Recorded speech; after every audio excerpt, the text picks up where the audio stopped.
সামনেই ফলহারিণী কালী পুজো। রামকৃষ্ণ মঠ ও মিশনে ফলহারিণী কালী পুজো কেন গুরুত্ব দেওয়া হয়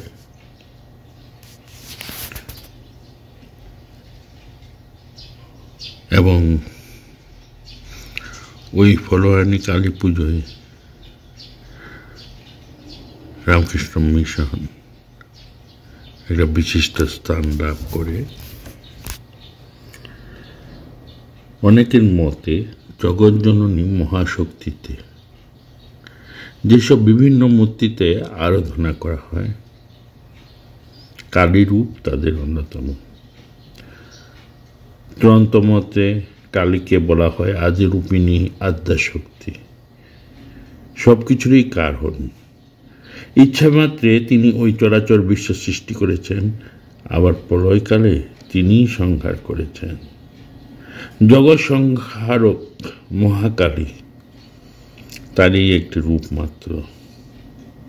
মহাকাল বিশ্ব গ্রাস করেন, আর তিনি গ্রাস করেন মহাকালকে। তাই তিনি কালী, সগুণ ব্রহ্মের সৃষ্টি, স্থিতি ও বিনাশ, এই তিন ভাবের একত্র প্রকাশ কালীরূপেরই বৈশিষ্ট্য। কালীরূপও অনেক, তিনি নানাভাবে লীলা করছেন। তিনি মহাকালী, নিত্যকালী, শ্মশানকালী, রক্ষাকালী, শ্যামাকালী। ফলহারিণী এই বহুরূপিণী কালীরই অন্যতম একটা রূপ। সাধকের কর্মফল হরণ করেন, তাই তিনি ফলহারিণী। আর সেজন্য বোধহয় কর্মফলের প্রতীক হিসাবে দেবীকে নানাবিধ ফল নিবেদন করবার বিধান। পূজার বিধানে আছে জ্যৈষ্ঠে মাসি তথা মায়াং সফলং কালিকার্চনম। জ্যৈষ্ঠ মাসের অমাবস্যায় বিশেষভাবে নানাবিধ ফল দিয়ে কালিকা দেবী পূজা করতে হয়। এভাবে ফল নিবেদনে একটি বাহ্য ব্যবহারিক দিকও আছে। জ্যৈষ্ঠ মাস আমাদের দেশে আম, জাম, লিচু, কাঁঠাল ইত্যাদি ফলের মরশুম। সাধক নিজের ইষ্টদেবীকে, যিনি আপনার হতেও আপনার জীবনের সর্বস্ব তাকে, এই সময় সময় উপযোগী উপাদেয় নানাবিধ ফল দিয়ে আপ্যায়িত করবেন। এটা কিন্তু খুবই স্বাভাবিক। যাই হোক, দেবী একদিকে যেমন ফলহারিণী সাধকের কর্মফল হরণ করেন, বিনাশ করেন, আবার অপরদিকে তিনি আবার ফলদায়িনীও। কর্মফল হরণ করে সাধককে তার অভীষ্ট ফল ও মোক্ষ ফল প্রদান করেন। ফলহারিণী কালী পূজা হয় জ্যৈষ্ঠ মাসের অমাবস্যায় মহানিশায়। জ্যৈষ্ঠে মাসি অমায়াং বই মধ্যরাত্রে মহেশ্বরী পূজয়েত কালিকাং দেবীং নানা দ্রব্য উপহার কই অহ। জ্যৈষ্ঠ মাসের অমাবস্যার মহানিশায় সাধক নানা দ্রব্যের উপহার সহযোগে শ্রী শ্রী কালিকা দেবীর পূজা করবেন। আবার ওই তন্ত্রেই আবার বলা আছে অনরব তত্রৈব শীতপক্ষে তু পঞ্চদশ্যাং নিঃসার্ধকে পূজয়েত ফলৈলক্ষই শক্তিত বাপি কালিকম।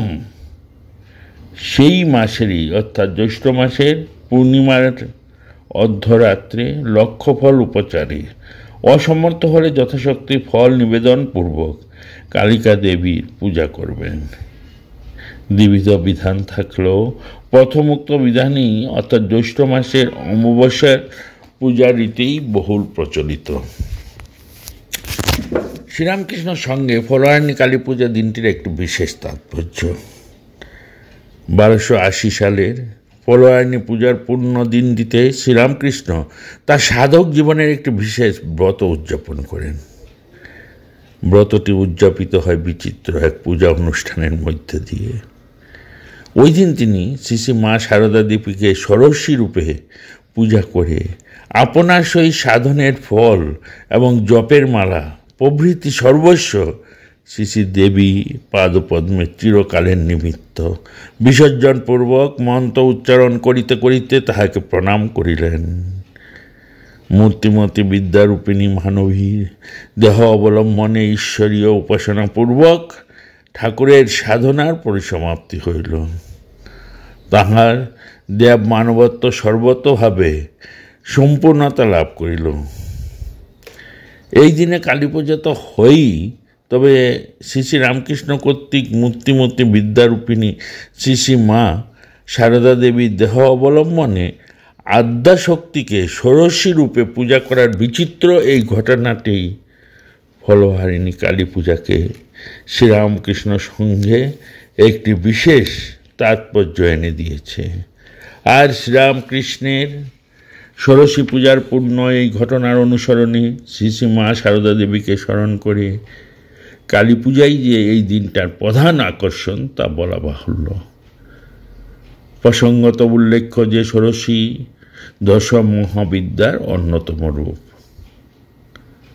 তন্ত্র সাধন করে শ্রীরামকৃষ্ণ জগন্মাতার বহু প্রকার মূর্তি দর্শন লাভ করেছিলেন।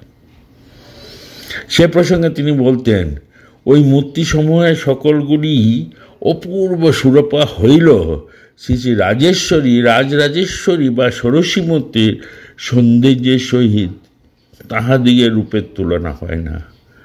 আর বলতেন, ষোড়শী বা ত্রিপুরা মূর্তির অঙ্গ হইতেই রূপ সৌন্দর্য গলিত হইয়া চতুর্দিকে পতিত ও বিচ্ছরিত হইতে দেখিয়াছিলাম। শ্রীরামকৃষ্ণ সঙ্গে ফলহারিণী পূজার দিনটির আরেকটি ব্যঞ্জনা রয়েছে। একদিকে যেমন শ্রী শ্রী মা সারদা দেবী দেবী মানবিত্বের পূর্ণ বিকাশের দ্বারোদ্ঘাটনের শুভদিন, অপরদিকে ভাবি রামকৃষ্ণ সঙ্গের অধিষ্ঠাত্রী দেবীর প্রতিষ্ঠা দিবস, শুভ অভিষেকের দিনও বটে। তাই লক্ষ্য করা যায় সেদিন পূজাকালে শ্রীরামকৃষ্ণ মন্ত্রপুত্র জল দিয়ে শ্রী শ্রী মাকে যথাবিধানে অভিষেক্তা করিলেন। তিনি প্রার্থনা করলেন, হে বালে, হে সর্বশক্তির অধীশ্বরী মা ত্রিপুরা সুন্দরী, সিদ্ধির ধার উন্মুক্ত করো। ইহা শ্রী শ্রী মার শরীর মনকে পবিত্র করিয়া ইহাতে আবির্ভূত হইয়া সর্বকল্যাণ সাধন করো। শ্রী শ্রী মা সারদা দেবী মানবিত্বের রুদ্ধদ্বার উন্মুক্ত হল এবং সঙ্গে সঙ্গে আত্মনমোক্ষার্থং জগদ্ধিতায় চ উৎসর্গকৃত ভাবি শ্রীরামকৃষ্ণ সঙ্গের অধিষ্ঠাত্রী দেবী রূপে অধিষ্ঠিতা থেকে যে তিনি সতত সর্বকল্যাণ সাধন করবেন, দিনটি তারই শুভ সূচক। জীবনে যারা ঈশ্বর বই আর অন্য কিছু জানেন না, এহেন অবতার পুরুষের আচরণ বিধিবদ্ধ করা সীমিত বুদ্ধি মানুষের পক্ষে প্রায় দুঃসাধ্য। তাদের জীবনে একদিকে যেমন শাস্ত্রকে সমর্থন করে, অপরদিকে তারা শাস্ত্র বিধিরও পারে। সাধকের অনুভবেই শাস্ত্রের প্রতিষ্ঠা। তথাপি ঠাকুরের জীবনে কোনো ঘটনাই যে নিরর্থক হয়নি, একথা আমরা যতই বিচার করি দেখি ততই বুঝিতে পারি। স্বামী শারদানন্দের এই উক্তির পরিপ্রেক্ষিতে সঙ্গের অধিষ্ঠাত্রী দেবীর প্রতিষ্ঠা দিবসের তাৎপর্যটি আমাদের বুদ্ধির সামর্থ্য অনুযায়ী বুঝবার চেষ্টা করব। তত্ত্বটি বুঝবার জন্য আমরা আবার শ্রীরামকৃষ্ণের ষোড়শী পূজার ঘটনায় ফিরে আসি। পূজার দুটি ব্যতিক্রম বিশেষভাবে লক্ষণীয়। প্রথমত, সাধারণ রীতি অনুযায়ী সুপ্রচলিত প্রতীকে অর্থাৎ ঘট পট মূর্তি বা যন্ত্রে দেবীর অধিষ্ঠান কল্পনা করে পূজা না করে পূজা অনুষ্ঠিত হলো এক মানবীর দেহ অবলম্বনে, তাতে আদ্যাশক্তির অবতরণ ঘটিয়ে।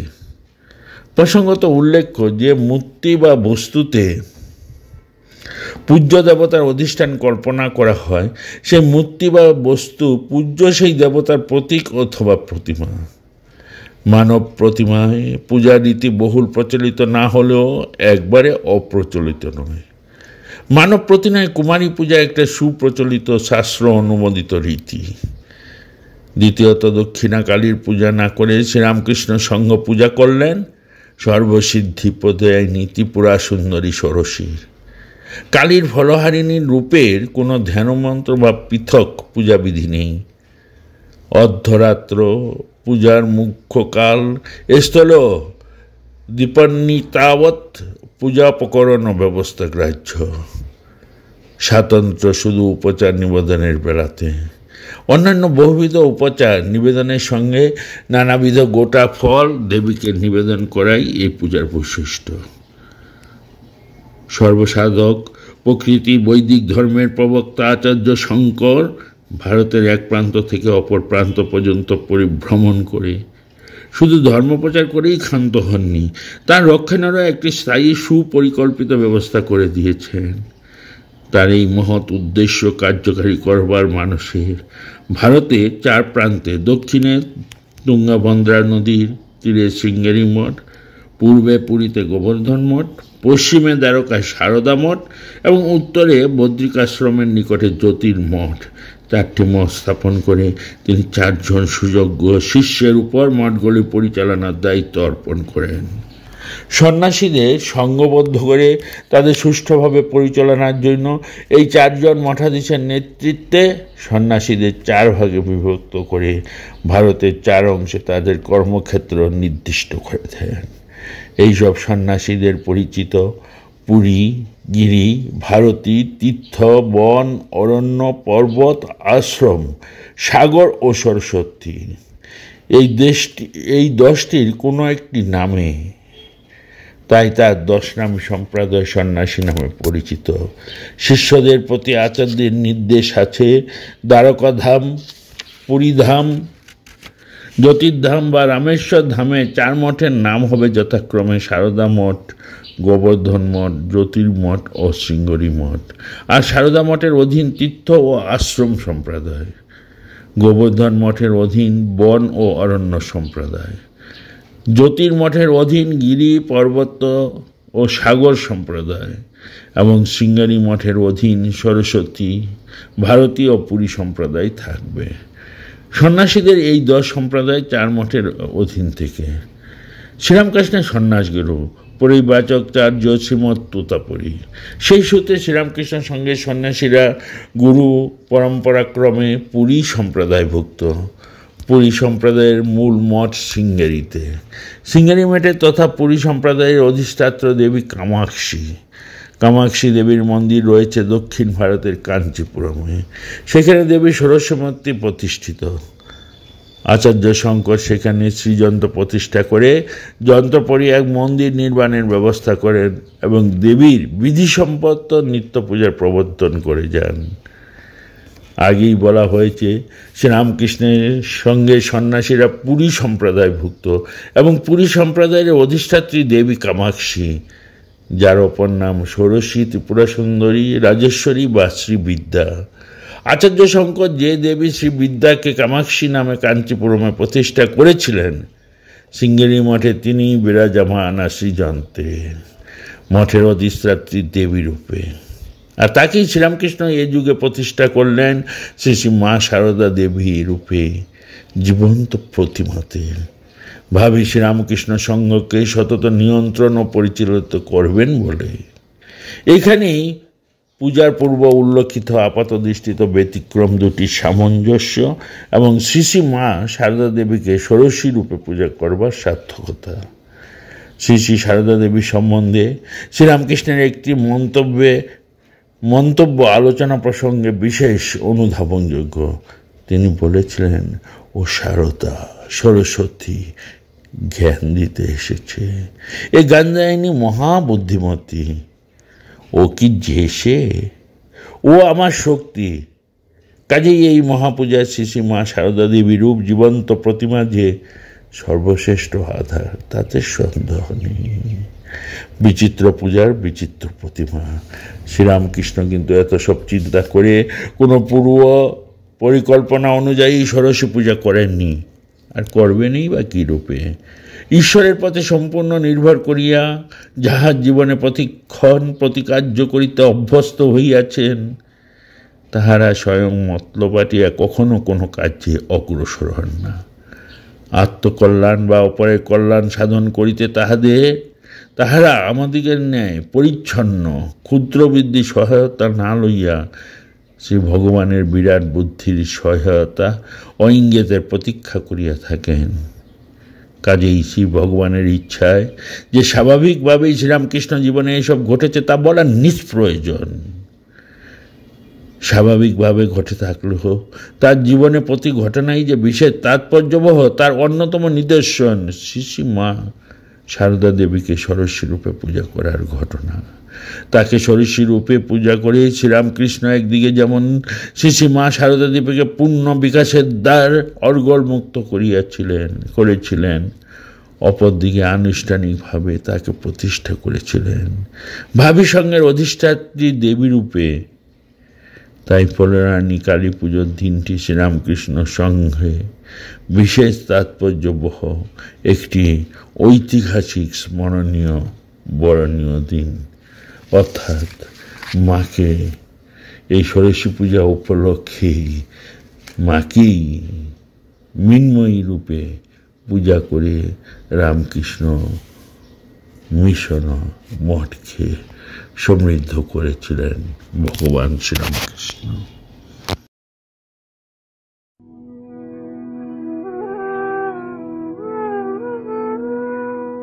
আশার আশা ভবে আশা,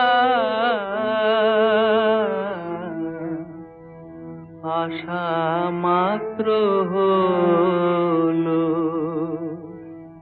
যেমন চিত্রের পদ্মেতে পড়ে ভ্রমর ভুলে রইল। আশার আশা ভবে আশা, আশা মাত্র হলো নিম খাওয়ালে চিনি বলে কথায় করে ছলো, ওমা মিঠার লোভে তিতো মুখে সারা দিনটা গেল।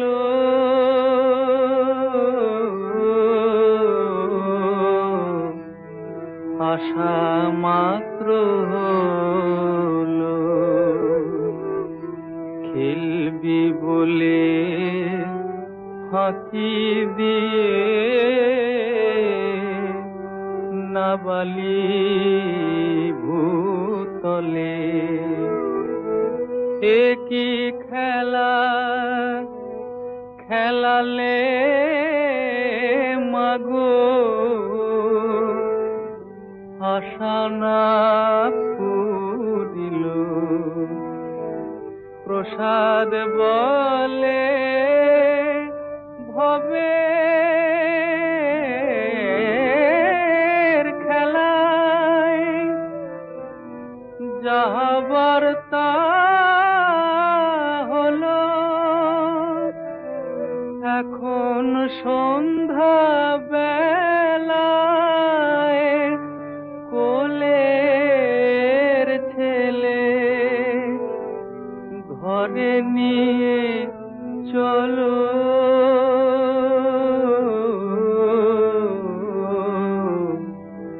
আশা মাত্র হলো আশার আশা হবে আশা, আশা মাত্র